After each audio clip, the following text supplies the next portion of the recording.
Welcome to my channel. ಇವತ್ತು ನಾವು ಕರ್ಜಿಕಾಯಿ ಮಾಡೋದು ಹೇಗೆ ಅಂತ ನೋಡೋಣ ಬನ್ನಿ. ಅದಕ್ಕೆ ಮುಂಚೆ ಲೈಕ್ ಮಾಡಿ, ಶೇರ್ ಮಾಡಿ, ಕಮೆಂಟ್ ಮಾಡಿ, ಸಬ್ಸ್ಕ್ರೈಬ್ ಮಾಡ್ಕೊಳ್ಳೋದು ಮಾತ್ರ ಮರಿಬೇಡಿ ದಯವಿಟ್ಟು. ಮೈದಾ 2 ಕಪ್ ತಗೊಳ್ತಾ ಇದ್ದೀನಿ. ಚಿರೋಟಿ ರವೆ 1 ಕಪ್ ತಗೊಳ್ತಾ ಇದ್ದೀನಿ.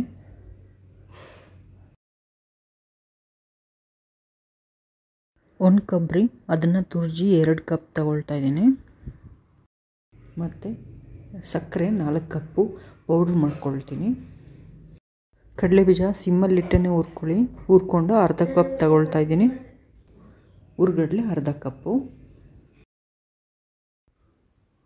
ಈಗ ಕಡಲೆಬೀಜ ಹುರ್ಗಡ್ಲೆನ ಮಿಕ್ಸಿಗೆ ಹಾಕ್ಕೊಳ್ತಾ ಇದ್ದೀನಿ. ನೋಡಿ ಪೌಡ್ರ್ ಮಾಡಿ ಇಟ್ಕೊಂಡಿದ್ದೀನಿ. ಈಗ ಅದಕ್ಕೆ ಮುಂಚೆ ನಾನು ಶುಗರ್ನ 4 ಕಪ್ಪು ಪೌಡ್ರ್ ಮಾಡಿ ಇಟ್ಕೊಂಡಿದ್ದೀನಿ. ಅದ್ರ ಜೊತೆಲಿ ಇದನ್ನು ಹಾಕಿ ಮಿಕ್ಸ್ ಮಾಡ್ಕೊಳ್ತಾ ಇದ್ದೀನಿ.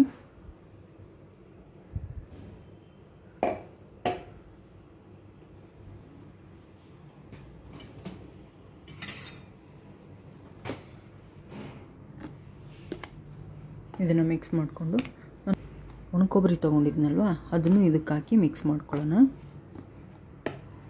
ಕೊಬ್ಬರಿ ಮೇಲೆ ಬ್ರೌನ್ ಕಲರ್ ಇರುತ್ತಲ್ಲ ಅದನ್ನೆಲ್ಲ ರಿಮೂವ್ ಮಾಡಿ ನಾನು ವೈಟಾಗಿರೋದು ಮಾತ್ರ ತೊಗೊಂಡಿದ್ದೀನಿ ತುರ್ಜಿ ಅಷ್ಟೇ.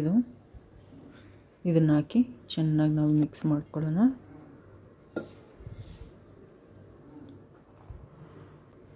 ಮಿಕ್ಸ್ ಆದಮೇಲೆ ಸೈಡ್ಗೆ ಇಟ್ಕೊಳ್ಳೋಣ. ಇದಷ್ಟೇ, ಇದು ರೆಡಿಯಾಗಿದೆ ಹೂರ್ಣ. ಈಗ ನಾವು ಮೈದಾ ಕಲಸಿಟ್ಕೊಳ್ಳೋಣ.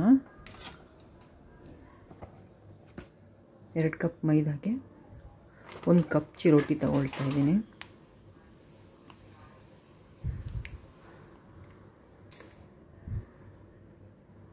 ತಗೊಂಡೆ ಉಪ್ಪು ಹಾಕ್ಕೊಳ್ತಾ ಇದ್ದೀನಿ ಸ್ವಲ್ಪ, ಮತ್ತು ಸಕ್ಕರೆ ತಗೊಳ್ತಾ ಇದ್ದೀನಿ. ಇದು ಕರ್ಜಿಕಾಯಿಗೆ ಒಳ್ಳೆ ಕಲರ್ ಕೊಡುತ್ತೆ, ಅದಕ್ಕೋಸ್ಕರ ಸಕ್ಕರೆ ಹಾಕ್ಕೊಂಡೆ. ಹಾಗೆ ಒಂದು ಸ್ವಲ್ಪ ಎಣ್ಣೆನೂ ಹಾಕ್ಕೊಳ್ಳೋಣ. ಚೆನ್ನಾಗಿ ಕಲಸಿ ಮುಚ್ಚಿಟ್ಬಿಡೋಣ. ಇದು ಅರ್ಧ ಅವರ್ ನೆಂದಿದೆ. ಈಗ ಉಜ್ಕೊಳ್ಳೋಣ. ಈಗ ಒಂದು ಸ್ವಲ್ಪ ಹಿಟ್ಟು ತಗೊಂಡು ಮೈದಾ ಹಿಟ್ಟಲ್ಲಿ ಥರ ಉಜ್ಕೊಳ್ಳೋಣ.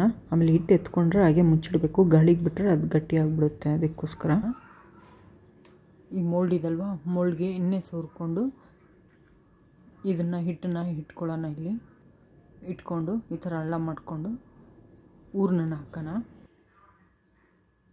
ಸುತ್ತಲೂ ಲೈಟಾಗಿ ನೀರನ್ನ ಹಚ್ಕೊಂಡು ಪ್ರೆಸ್ ಮಾಡೋಣ. ಸೊ ಇಟ್ಕೊಂಡು ಈ ಥರ ಮುಚ್ಚಿ ಪ್ರೆಸ್ ಮಾಡೋಣ. ಎಕ್ಸ್ಟ್ರಾ ಇರೋದು ತೊಗೊಂಬಿಡೋಣ. ಇದು ಎಷ್ಟು ಚೆನ್ನಾಗಿ ಬಂದಿದೆ ನೋಡಿ. ಇನ್ನೂ ಒಂದು ಸ್ವಲ್ಪ ಡಿಸೈನ್ ಬೇಕಂದರೆ ಇದಕ್ಕಿನ್ನೂ ಎಕ್ಸ್ಟ್ರಾ ಮಾಡ್ಕೊಬೋದು ನಾವು. ಸುತ್ತಲೂ ಈ ಥರ ಮಡ್ಚೋಣ. ಪ್ರೆಸ್ ಮಾಡಿ ಈ ಥರ ಮಡ್ಚ್ಕೊಳ್ಳೋಣ. ಈ ಥರ ಮಾಡೋದ್ರಿಂದ ಎಣ್ಣೆಲಿ ಬಿಟ್ಟರೆ ಅದು ಓಪನ್ ಆಗೋಕ್ಕೆ ಚಾನ್ಸೇ ಇರೋದಿಲ್ಲ. ಈಗ ಕೈಯಲ್ಲಿ ಮೋಲ್ಡ್ ಇಲ್ಲದೆ ಮಾಡೋದು ಹೇಗೆ ಅಂತ ನೋಡೋಣ. ಅದೇ ರೀತಿ ಪುರಿ ರೀತಿಯಲ್ಲಿ ಚಿಕ್ಕದಾಗಿ ಉಚ್ಕೊಳ್ಳೋಣ. ಉಚ್ಕೊಂಡಾದ್ಮೇಲೆ ನೋಡಿ ಕೈಯಲ್ಲಿ ಇಟ್ಕೊಂಡು ತೋರಿಸ್ತೀನಿ ನಿಮಗೆ, ಕ್ಲಿಯರಾಗಿ ಕಾಣುತ್ತೆ.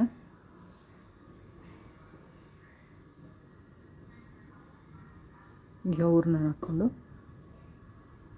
ಈಗ ಮುಚ್ಕೊಳ್ಳೋಣ. ಲೈಟಾಗಿ ನೀರನ್ನು ಸವರ್ಕೊಳ್ಳೋಣ. ಈಗ ಇದನ್ನು ಪ್ರೆಸ್ ಮಾಡಿ ಈ ಥರ ಮಡ್ಚ್ಕೊಳ್ಳೋಣ. ಅಷ್ಟೇ, ಇದು ರೆಡಿಯಾಗಿದೆ ನೋಡಿ. ಫೋರ್ಕ್ ಸಹಾಯದಿಂದನೂ ನಾವು ಈ ಥರ ಮಾಡ್ಕೋಬೋದು, ಒಳ್ಳೆ ಡಿಸೈನ್ಸ್ ಬರುತ್ತೆ. ಅಷ್ಟೇ, ಇದು ರೆಡಿಯಾಗಿದೆ. ಇದು ಎಣ್ಣೆಲಿ ಕರಿಯೋಣ. ಈಗ